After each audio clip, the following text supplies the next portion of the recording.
বিসমিল্লাহির রহমানির রহিম। আসসালামু আলাইকুম। আশা করি আল্লাহর রহমতে সবাই ভালো আছেন।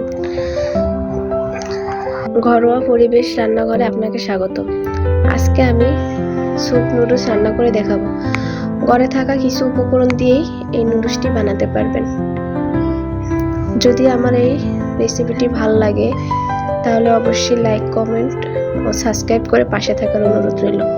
চলুন তাহলে শুরু করা যাক। এখানে আমি যা যা লাগবে তা নিয়ে নিয়েছি। নুডলস নিয়েছি 2 প্যাকেট, ম্যাগি মশলা, সস নিয়েছি। এখানে আমি ধনিয়া কুচি, টমেটো, চিকেন আগে থাকতেই সিদ্ধ করে আমি জুড়া করে নিয়েছি। এখানে পেঁয়াজ কুচি, কাঁচামরিচ সবগুলো নিয়ে নিয়েছি। এখানে একটা পাতিল বসিয়ে দিব। এখানে আমি খাওয়ার সয়াবিন তেল দিয়ে দিলাম, পেঁয়াজ কুচি, এখানে দিলাম কাঁচামরিচ কুচি,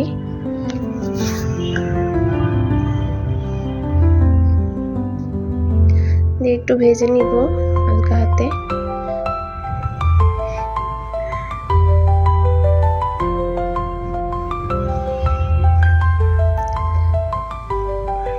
এখানে দিয়ে দিলাম আমি সিদ্ধ করে রাখা হাত থেকে ঝুরে রাখা চিকেনটা। এখানে একটু মশলাও দিলাম। এখানে আদা রসুন একটু বাটা, জিরা বাটা দিয়ে এইগুলো সবগুলা একসাথে মিক্স করে ভেজে নিব হালকা। বেশি ভাজতে যাবেন না, হালকা ভেজে নিব। টমেটো কুচি, এখানে সামান্য পরিমাণে হলুদের গুঁড়া দিলাম, লবণ, হালকা পরিমাণে মরিচের গুঁড়ি। ভালো করে এগুলাকে মিক্স করে নিব।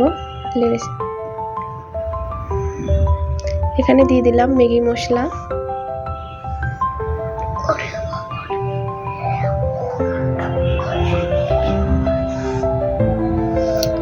দিয়ে ভালো করে আবার একটু এই পর্যায়ে পানি দিয়ে দিব পরিমাণ মতো। পানি দিয়ে ঢাকনা দিয়ে ঢেকে দিব। 5 মিনিট পরে আসলাম। এই যে যখন বলক হয়েছে তখন দিলাম নুডলস গুলো, দিয়ে দিলাম নুডলসের মশলাগুলো দিয়ে দিলাম।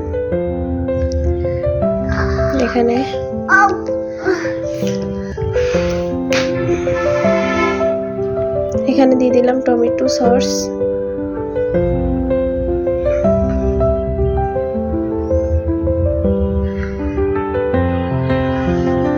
ভালো করে নেড়ে চেড়ে নিব। যখন নুডলসটা হয়ে যাবে এই পর্যায়ে দিয়ে দিলাম ধনিয়া পাতা।